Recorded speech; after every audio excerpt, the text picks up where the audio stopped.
this is Ivan and welcome to the channel. Here I am still in Providence, Rhode Island at Flight Sim Expo 2025. It's been a blast.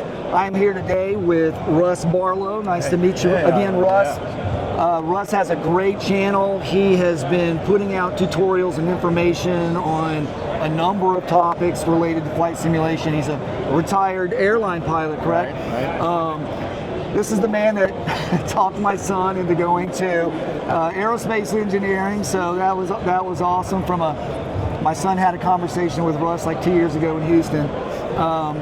What we want to kind of talk about today is I get a lot of questions from folks. I'm almost 60, Russ is retired, I'm close to retirement.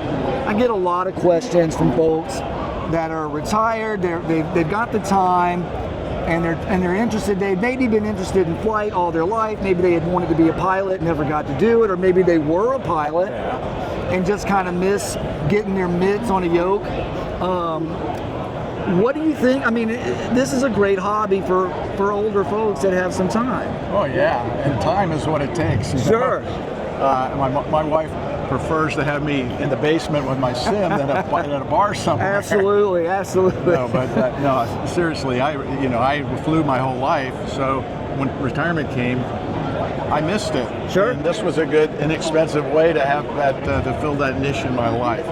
And I think it's a great hobby, and it's an endless hobby. We all have home cockpits, right? And we're never happy with them. We have to keep working and working and working.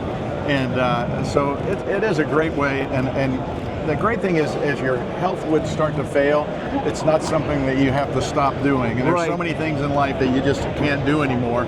And a lot of guys I work with and help them build their sims, they've been pilots their whole lives, they're in their 80s, and they can't get their medical anymore, or they don't feel comfortable flying anymore, and but they love aviation, and it's a great way to get some of that when you can't do it for real. And that's a big one that I hear are folks that were pilots, maybe even commercial or military is a big one, and they did exciting stuff, and then they retired, and then their medical lapsed, or maybe their currency's not up to date, and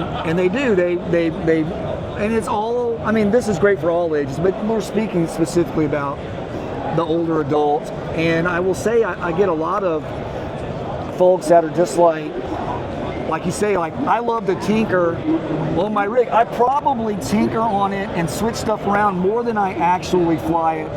And I don't know if that's just a person my age trait, but it's just something I love to do. I'm the same way. I was an engineer, as you know. Right. And I never got to do that being a pilot. Sure. I didn't get to build much, and I love to build things. So this is a great hobby for that too. You find yourself learning about 3D printing and a little electronics and soldering and all that stuff. And it's just great to build something and see it work. And it all fits into the simulation stuff. So, and I think you can, for those that are listening to this that are kind of older and wondering about it, I would say it goes from all skill levels, even if you've never been a pilot, and maybe you're not the most computer savvy person, but you can go from very simple with literally a joystick and a laptop and fly all over the world using X-Plane or Microsoft Flight Simulator to just the most complicated. You can start out small and simple, and then build from complexity. You don't have to wait till you build something ginormous or complicated to start enjoying it. No. You can get in at a very low level. And I was thinking about what you were saying about being all over the world when we were doing COVID. Right. I mean, to get in the simulator, and Microsoft Flight Simulator had just come out. It was so realistic. Man, that was like uplifting to get in that simulator and go out and fly around in the daylight and be that feeling of being out free. It's so realistic, and that was cool. It was very cool. As you get older, sometimes I've often thought, I haven't tried it yet. My mom's 95.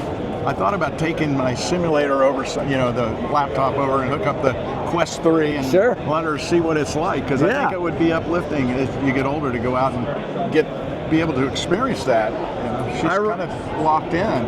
I remember, this is a joke I've told before, but it's a true story. I have a little sim desk in my basement, and I was building on it, and my wife has remarked multiple times about how much time I spend down there. And one Friday she said, what are we doing tonight? And I said, well, I don't know about you, but I've got a flight from London to Cairo.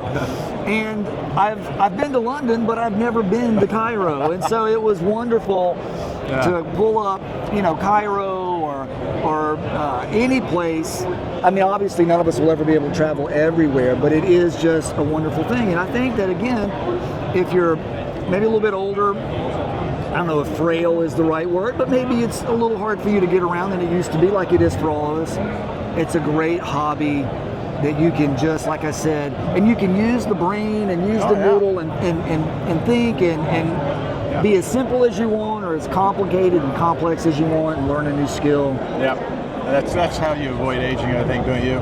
Just to keep thinking about new things, learning new things. 100%. Yeah. When you lose interest in learning, unfortunately it's a bad sign. I didn't get my pilot's license until I was 55. I mean, I was an older student, and that's a question I get is, I'm 48. Is it too old? And I'm like, well, I was 55, and apparently it wasn't.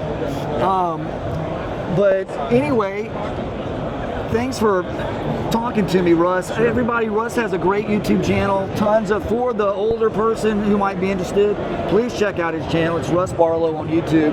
A ton of tutorials, a ton of things that you can do to enhance your flight simming experience. He's responsive to the comments. You can certainly reach out to me on one of my videos. I try to answer all of them. I'm not always successful, but if you have something you want to know, either ask us or ask somebody in the community. But don't just sit there and not ask anybody. Take that chance, download the software, get you a joystick, and just start from the beginning. And you come to Flight Sim Expo next time, because it is unbelievable. It's getting bigger every year. There's so much to see here, and you can put your hands on stuff. That's the problem. A lot of this is mail order, and you order it and you don't see it till it comes to your house. Here you can touch it. You can really see what's available. It's exciting what's going on. I just did a little clip where I was just kind of summing up my experience here, and one of the things that I really loved about this year, I think more than the past 2 years, this may have just been more me, it was just how social this event has been. Yeah. And just, sitting in the hotel lobby, people of all ages just striking up conversations, and that interaction with people, I also think is good for the brain, it's good for the heart, it's good for the soul. What we've done in Cincinnati is we formed like a local chapter of Flight Sims Association, and we meet monthly, and that gives us that real connection. Sure. And so we showed up at the show here last night. About 10 of us went out to dinner together. Oh, that's great. And so it's a great, speaking on that same topic of friendships are important too. Absolutely. And friendship, it's hard to find people who want to talk about stimulation. My wife is not that interested. So anyway, I'll throw that in. I know you. That's true. So again, Russ, thanks for your time. Sure, man. And hopefully I'll see you next year. But if not, we'll be interacting online. And you guys have a great day, and we'll see you around. So long. Bye.